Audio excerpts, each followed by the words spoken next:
अस्सलामुअलैकुम वरहमतुल्लाह। नूरे कामयाबी में आपका स्वागत है। आइए आज हम साथ मिलकर इतिहास के वो पन्ने पलटते हैं जिन पर अक्सर वक्त की धूल जम जाती है। ये कहानी है इस्लामी स्वर्ण युग की, एक ऐसे दौर की जब दुनिया इल्म यानी ज्ञान की रोशनी से जगमगा रही थी। जरा सोच कर देखिए, एक ऐसा वक्त जब यूरोप अज्ञानता के अंधेरे में डूबा हुआ था। ठीक उसी वक्त बगदाद इल्म और तहजीब का चमकता हुआ सितारा था। एक तरफ जहां तरक्की मानो थम सी गई थी, वहीं दूसरी तरफ दुनिया के कुछ बेहतरीन जहन, साइंटिस्ट, फिलोसोफर और डॉक्टर पूरी इंसानियत का मुस्तकबिल यानी भविष्य लिख रहे थे। तो इतनी जबरदस्त तरक्की के पीछे आखिर वजह क्या थी? प्रेरणा कहां से मिली? ये प्रेरणा थी कुरान का एक बहुत सीधा लेकिन गहरा सवाल, अफला ततफक्करून, क्या तुम सोचते नहीं, क्या तुम गौर फिक्र नहीं करते? बस इसी एक सवाल ने हमारे बुजुर्गों के दिलों में इल्म की एक ऐसी प्यास जगा दी जिसने उन्हें दुनिया का लीडर बना दिया। तो चलिए इस सफर में आगे बढ़ते हैं। सबसे पहले बात करते हैं उन शानदार दिमागों की जिन्होंने मैथ्स और साइंटिफिक सोच की बुनियाद रखी। अच्छा, एक बात बताइए, हम सबके हाथ में स्मार्टफोन है ना? हम इस टेक्नोलॉजी पर बहुत नाज करते हैं, पर क्या कभी सोचा है कि इसकी जान, इसकी आत्मा क्या है? इसका ताल्लुक एक नाम से है, अल ख्वारिज़मी। ये वही महान इंसान थे जिन्होंने दुनिया को अल जब्र दिया, जिसे आज हम अलजेब्रा कहते हैं। ये एक ऐसा तरीका है जिससे बड़ी से बड़ी मुश्किल मैथ प्रॉब्लम्स को सॉल्व किया जा सकता है।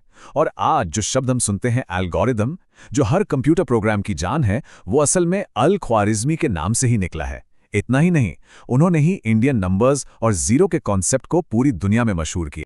सोचिए जरा, आज जो पूरा ग्लोबल बैंकिंग सिस्टम चल रहा है, नासा की जो रॉकेट आसमान का सीना चीरकर अंतरिक्ष में जाते हैं, या ये जो स्मार्टफोन हमारे हाथ में है, इन सब के पीछे कहीं ना कहीं अल ख्वारिज़मी की जीनियस सोच काम कर रही है।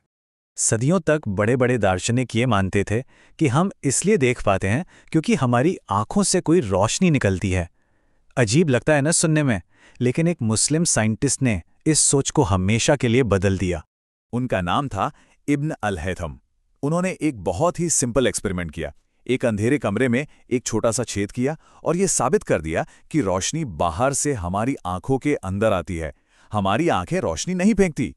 लेकिन उनका सबसे बड़ा, सबसे कीमती तोहफा था साइंटिफिक मेथड। मतलब किसी भी बात को सिर्फ इसलिए मत मानो कि वो किसी किताब में लिखी है, बल्कि उसे तजुर्बे और एक्सपेरिमेंट से साबित करो।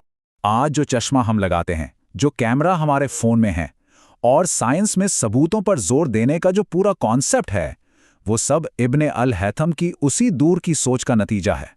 अब बात करते हैं उन लोगों की जिन्होंने इंसान के जिस्म के राज खोले और अनगिनत जिंदगियों को बचाने का रास्ता दिखाया। जब भी हम मेडिकल साइंस के बारे में सोचते हैं तो कुछ गिने चुने नाम ही जहन में आते हैं, लेकिन अगर हम जरा सा इतिहास के पन्नों को पलटें तो एक नाम सूरज की तरह चमकता हुआ नजर आता है, इब्न सीना। आप यकीन करेंगे, सिर्फ 18 साल की उम्र में उन्होंने अपने दौर की लगभग हर बीमारी का इलाज ढूंढ निकाला था। उनकी किताब अल कानून सदियों तक यूरोप की यूनिवर्सिटीज में पढ़ाई जाती रही। वो पहले इंसान थे जिन्होंने बीमारियों को फैलने से रोकने के लिए क्वारंटीन का आइडिया दिया। और उन्होंने ये भी बताया कि हमारी दिमागी सेहत का हमारे जिस्मों पर कितना गहरा असर पड़ता है। और भला हम अबुल कासिम अल ज़हरावी को कैसे भूल सकते हैं, जिन्हें आज पूरी दुनिया फादर ऑफ मॉडर्न सर्जरी के नाम से जानती है। आज ऑपरेशन थिएटर में जो सैकड़ों औजार इस्तेमाल होते हैं, चाहे वो फोर्सेप्स हों या टांके लगाने के लिए इस्तेमाल होने वाला कैट कट, ये सब अल ज़हरावी की ही देन है। उन्होंने सर्जरी को अंधविश्वास से निकालकर एक साइंस बनाया, एक ऐसे दौर में जब इलाज के नाम पर जख्मों पर गर्म लोहा दाग दिया जाता था। अभी तक हमने जितने भी महान लोगों की बात की, वो सब मर्द थे। तो यहाँ एक बहुत अहम सवाल उठता है, क्या इल्म की, ज्ञान की ये तलाश सिर्फ मर्दों तक ही सीमित थी? क्या उस सुनहरे दौर में औरतें कहीं पीछे थीं? चलिए देखते हैं इतिहास हमें इसका क्या जवाब देता है। इस सवाल का एक ही शानदार जवाब है, फातिमा अल-फ़हरी, एक ऐसी मुस्लिम खातून जिन्होंने इस सोच को हमेशा के लिए बदल दिया कि इल्म पर सिर्फ मर्दों का हक है। मोरक्को के फैज़ शहर में उन्होंने अपनी पूरी दौलत अल्लाह के रास्ते में लगा दी और अल क़रावीन यूनिवर्सिटी की बुनियाद रखी। ये कोई मामूली यूनिवर्सिटी नहीं थी, ये दुनिया की सबसे पहली, जी हाँ, दुनिया की सबसे पहली डिग्री देने वाली यूनिवर्सिटी है।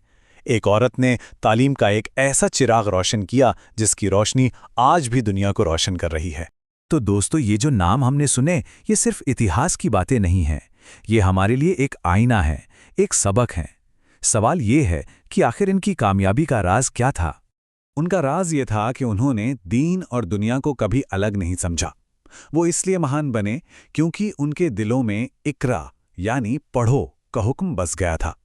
वो मस्जिद में इबादत भी करते थे और लैब में तजर्बे भी।